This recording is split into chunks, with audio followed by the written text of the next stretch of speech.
এই ঘর, এই সংসার, এই খাট, এই পালং, এই সোফা, এই ফার্নিচার, এই ফ্রিজ, এই সমস্ত আসবাবপত্র, জমি জামা এই অসভ্যদের জন্য বানাইলেন যে একটা সেজদা দেয় না।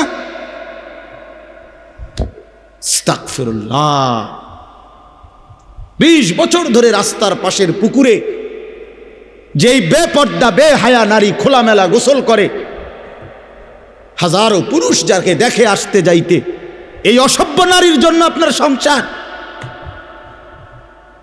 এটা মুসলমানের স্ত্রী বলেন, ওরে নিয়ে আখিরাতে কেমনে দাঁড়াবেন? কেমনে দাঁড়াবেন? সেই ঘর কেমনে মুসলমানের ঘর যে ঘরে নামাজ নাই, যে ঘরে সেজদা নাই, যে ঘরের প্রত্যেকের হাতে হাতে মোবাইল, যে ঘরে প্রত্যেক রুমে রুমে সারা রাত ছেলে মেয়ে নারী পুরুষ নাচ গান অস্থির ছবি দেখছে, যে মুসলমান প্রতিদিন ওজনে কম দেয়, প্রতিদিন কাস্টমারকে ঠকায়, প্রতিদিন হারাম রোজগার করে। ও ভাইয়া বলেন, বাবা বলেন, কেমনে দাঁড়াইবেন আখিরাতে? কিভাবে দাঁড়াবো আমরা? অকুল্লুহুম আতিহি ইয়াউমাল কিয়ামাতি ফারদা। রব্বুল আলামিন বলে, তোমাদের প্রত্যেককেই আমি আল্লাহর সামনে একজন একজন করে দাঁড়াইতে হবে, একজন একজন।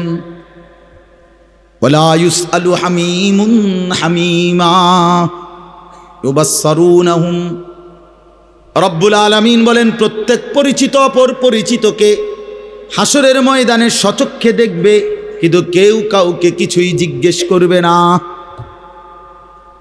মা বাবাকে দেখবে, বাবা মাকে দেখবে, স্বামী স্ত্রীকে দেখবে, স্ত্রী স্বামীকে দেখবে, মা সন্তানকে দেখবে, সন্তান মাকে দেখবে, বাবা ছেলেদেরকে দেখবে, মেয়েকে দেখবে, ছেলে মেয়ে বাবাকে দেখবে, এলাকার বন্ধুরা স্বজনরা একজন আরেকজনকে দেখবে হাসরের ময়দানে। আমরা মনে করেন আপনারা এখানকার মানুষ, তো এই যে আপনারা এখন এনে মোটামুটি আপনারা যদি পরিচয় নেন তো একজন আরেকজনকে চিনবেন মোটামুটি, ঠিক না? তো এই রুমই হাসরের মাঠ। এমন না যে আমার এই ইটালির মানুষের লোকে খাড় করাইব, না হেরার লোক আমার খাড় করাবো, কিন্তু আমি কি হেগো এলাকার মানুষ না? বুঝেন নাই কথাটা? পরিচিত জনরাই কাছাকাছি দাঁড়াবে, সবাই সবাই চিনবে। আল্লাহ বলছেন ইউবাসসারুনহুম, সচক্ষে দেখবে একজন পরিচিত বন্ধু আরেকজনকে, আপনজন আপনজনকে দেখবে, কিন্তু ওয়ালা ইউসআলু, কেউ কাউকে এক বিন্দু ভালো মন্দ জিজ্ঞেস করবে। ইব্রাহিম আলাইহিস সালাম ইসমাইলকে ডাক দিবে না, নবীজি বলছে। ইয়াকুব আলাইহিস সালাম ইউসুফ আলাইহিস সালামকে ডাক দিবে না, ডাক দিবে না, কেউ না কেউ। ইয়াওয়াদ্দুল মুজরিমু লাউ ইয়াফতাদি মিন আযাবি ইয়াউমিইযিন বিবানিহি ওয়া সাহিবাতিহি ওয়া আখিহি ওয়া ফাসিলাতিহি আল্লাতী তু'যিহি ওয়া মান ফিল আরদি জামিআ সুম্মা ইউনজিহি। সাংঘাতিক কথা এটা।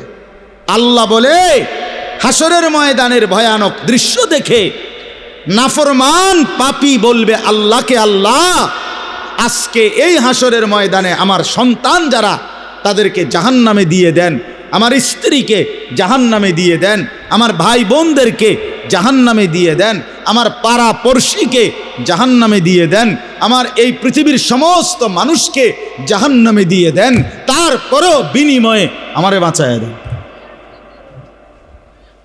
সুম্মা ইউনজিহি, আল্লাহ বলবেন কাল্লা, না না ফরমান, কখনোই এটা হবে না।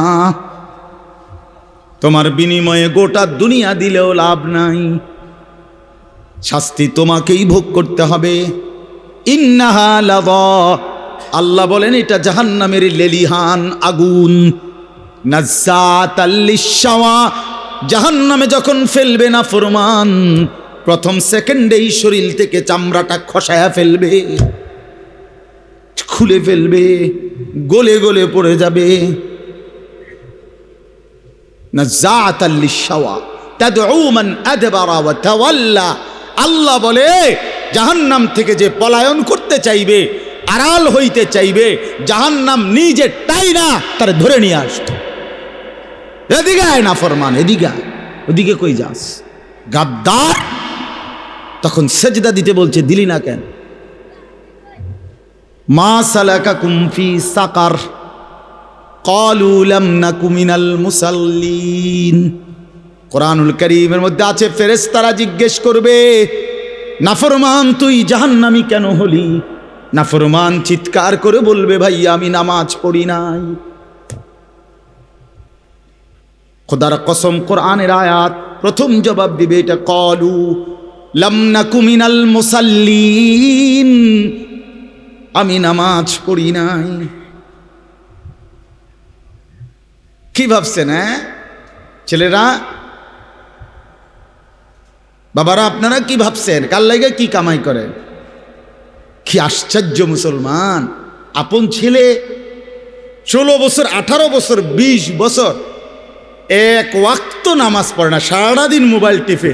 এবারটা এই অসভ্যের জন্য এবারটা সুদে টাকা লইয়া, কিস্তিতে টাকা নিয়া, এরপরে এই অসভ্য সন্তানকে বিদেশ পাঠায়। কারে পাঠাইলেন বিদেশ? কার লাইয়া নিজে হারাম নিলেন? এই নাফরমানের জন্য? হ্যাঁ, ওই আপনার কি আখিরাতের কি উপকার দিবে? কথা বলেন না কেন? কি উপকার দিবে? হয়তো হয়তো আমার চোখের সামনেই একটা সেজদা দেয় না, চোখের আড়ালে গেলে কি সেজদা দিব? কার জন্য সুদে টাকা নিলেন? কার জন্য নিজের জাহান্নামটা বরাদ্দ করে নিলেন? কার জন্য নিজের কবরটা বরবাদ করে দিলেন? আস্তাগফিরুল্লাহ, আস্তাগফির। হায় মুসলমান, কোন দিন বুঝবেন? কোন দিন বুঝবেন আপনারা? কতবার বললে বুঝবেন আলেমদের কথা? কতবার? রাসূলুল্লাহ সাল্লাল্লাহু আলাইহি সাল্লাম বলছেন, কোরআনের আয়াত শোনায় শোনায় উম্মত, আল্লাহ তাআলা কোরআনে বলছে, তোমরা যারা সুদ ছাড়ো নাই, তোমরা আমি আল্লাহর সাথে যুদ্ধের ঘোষণা শোনো, আমি তোমাদের সাথে যুদ্ধ নামলাম। মনে রাখো না ফরমান, সুদখোর, তুমি আমি আল্লাহর সাথে যুদ্ধ করলা, আর আমার সাথে যুদ্ধ করে কেউ টিকবা না, আমি আসাদ দিয়া জাহান্নামে ছুঁড়ে মারব। মনে রাখিস গাদ্দার, আমি বলছিলাম তোকে আমি হালাল দিয়ে রিজিক দিতে পারবো, তুই আমারে বৃদ্ধাঙ্গুলি দেখাইয়া বলছিস আল্লাহ আপনি পারতেন না হালাল দিয়া। আমি বাটফারি না করলে আমার সংসার চলবে না, আমি ওজনে কম না দিলে আমার সংসার চলবে না, আমি সুদ না নিলে, কিস্তি না নিলে আমার বউ বাচ্চা না খাইয়া মরবো। আমনে বাদ দেন, আপনি অন্য লোকের চিন্তা করেন, আমি আমারটা বুঝ করি। কি নাই তো কি? চাচা বলেন, নাই তো কি? আপনি কি বুঝাইতে চাইলেন? না তো আল্লাহকে এটা বুঝাইতে চান না? আল্লাহ আমারটা আমি দেখি। হ্যাঁ, চলেন বাবা, ভাবতে শিখেন, বুঝতে শিখেন, নিজের ভালো শিখেন, হিসাব মিলান।